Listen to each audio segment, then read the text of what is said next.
But they come to this shocking conclusion, something along the lines of, women who say no have higher value and status. Who would have thought?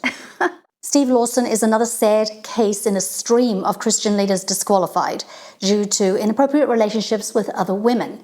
He failed to be a one-woman man. Now, I'm not concerned with the details. That's really in the hands and the judgment of the elders. But what I want to focus in on are the comments by his stunned friend, Al Mohler. Those who are called to ministry should be absolutely horrified by Lawson's fall. But they should also take heed to what's known in contemporary Christian circles as the Billy Graham rule. This rule: you will not have sex with a woman not your wife if you are never alone with a woman not your wife. Is this legalism or prudence? Welcome to Morning Tea.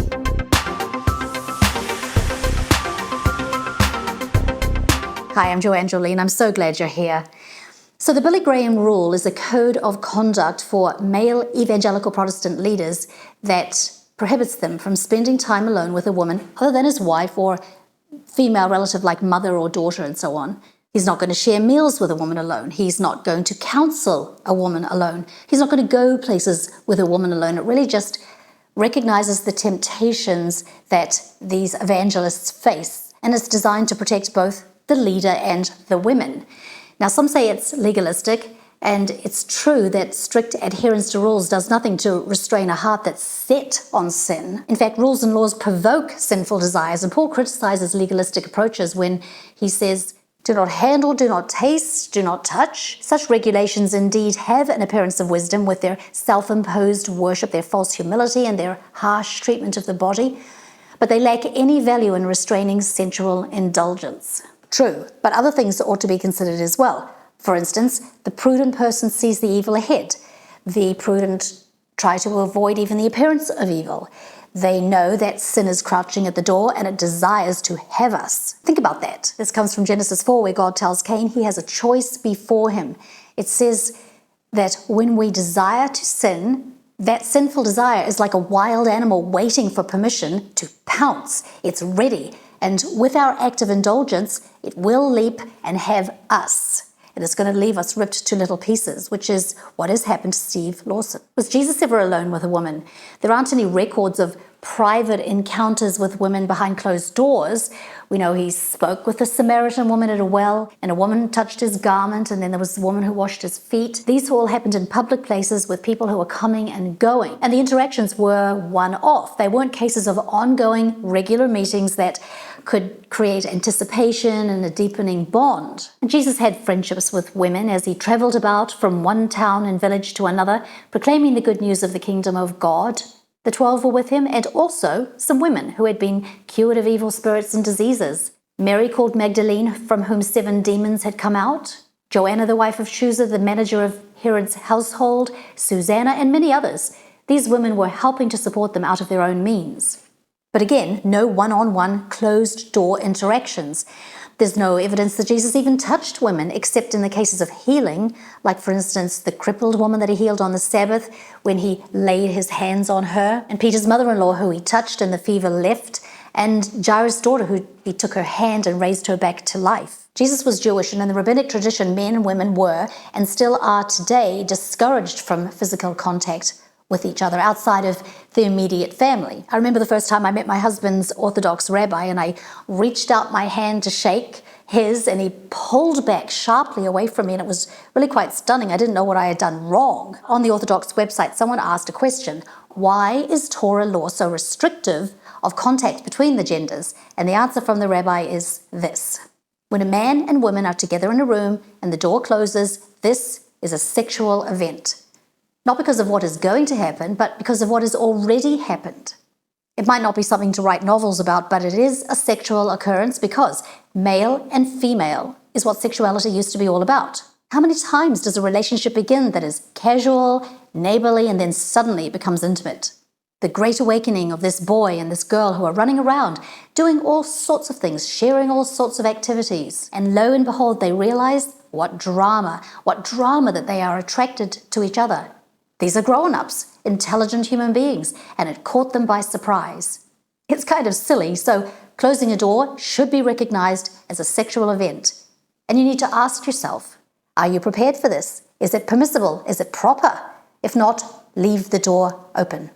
Some Orthodox go a bit far, I think, and they can make people feel like lepers. They recoil when you come near them.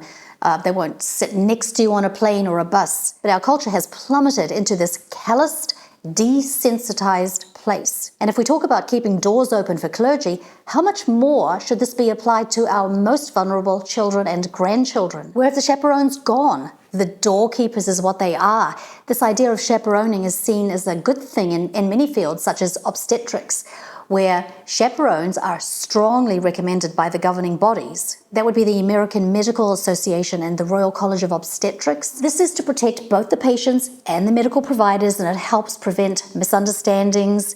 It prevents allegations of inappropriate behavior. And they take this so seriously that if a patient refuses a chaperone, it's highly recommended that they get that in writing with a signature. When I was raising my 5 and the kids had friends over, bedroom doors were open, and never would there be a boy in the bedroom of one of my daughters. The male visitors could be in the open family area. When there were sleepovers at friends' homes, I would thoroughly scrutinize the family. I needed to know that they held my values and that the children were going to be watched.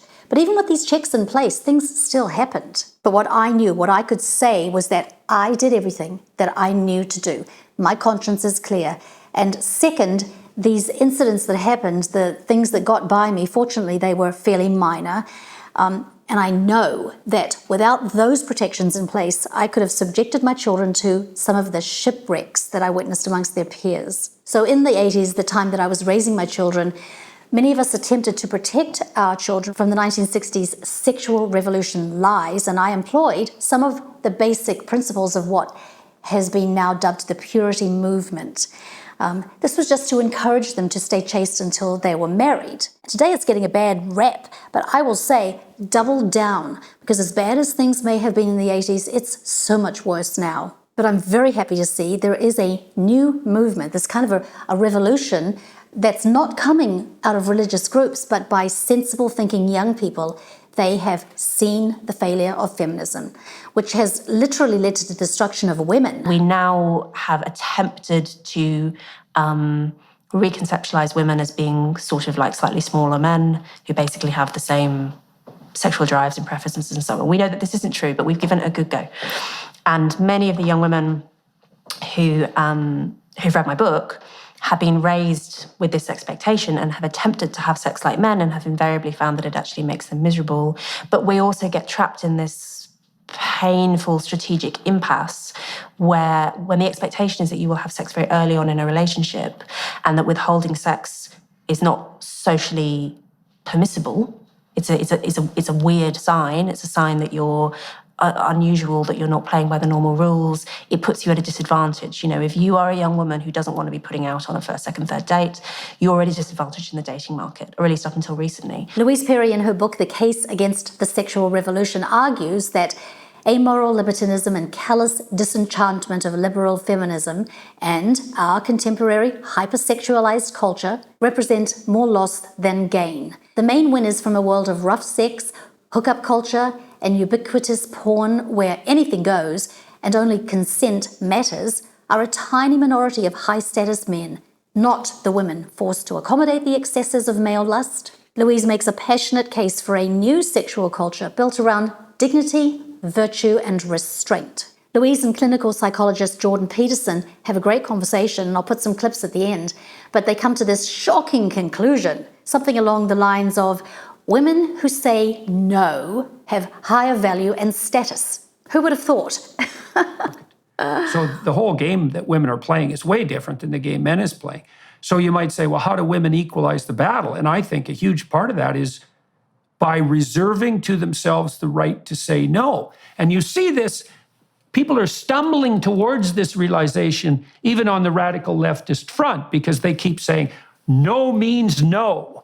And it's like, well, yeah, I wish it was that clear, but at a drunken frat party, what constitutes no is not self-evident. But a clear no on the part of a woman. And I also think that there's every reason to think, and plenty of evidence, that that's also one of the things that makes men desirable in the face of, that makes women desirable in the eyes of men, especially if the men might be enticed into pursuing a long-term mating strategy. they'll push on women and see, well, will you say yes right away? And if the answer is yes, especially true for high status men, if the answer is immediately yes, then the guy assumes, well, your status really isn't that high. You can't say no to me. But if the woman says no, even to you, the guy thinks, oh, well, look at that. Oh, you can imagine there's some narcissism in that. Even though I have everything to offer that I have to offer, she's just not falling over, But back to believers in touching. When Paul instructed believers to greet one another with a holy kiss, he was referring to a customary greeting in that culture and time. These kisses seem a bit odd today, like when Judas kissed Jesus, it was somehow a signal to the authorities who were seeking to arrest Jesus. And then there's Samuel who kissed Saul when he anointed him as king. This kiss represented something holy and a divine sanctioning. And I wonder if the holy kiss Paul mentions would have been considered along the lines of the Samuel kiss. But however it was done, it was clearly a sign of brotherly affection, unity, peace, and it could not in any way be considered romantic. In our culture, when we kiss someone on the cheek, for instance, that's a step forward from a handshake or a hug. So I think, and I want your thoughts here, I think that with the moral decay of our culture and the wolves roaming around the churches, that the pastors should keep the doors open. I don't see any good reason for men and women to touch each other at all. I think this shows respect. I think it shows honor. And yes, it's lovely to hug. We all need to be touched, but women can hug women long and hard, and men can hug men, I think. Thanks for being here today. Have an amazing week, and I'll see you next time.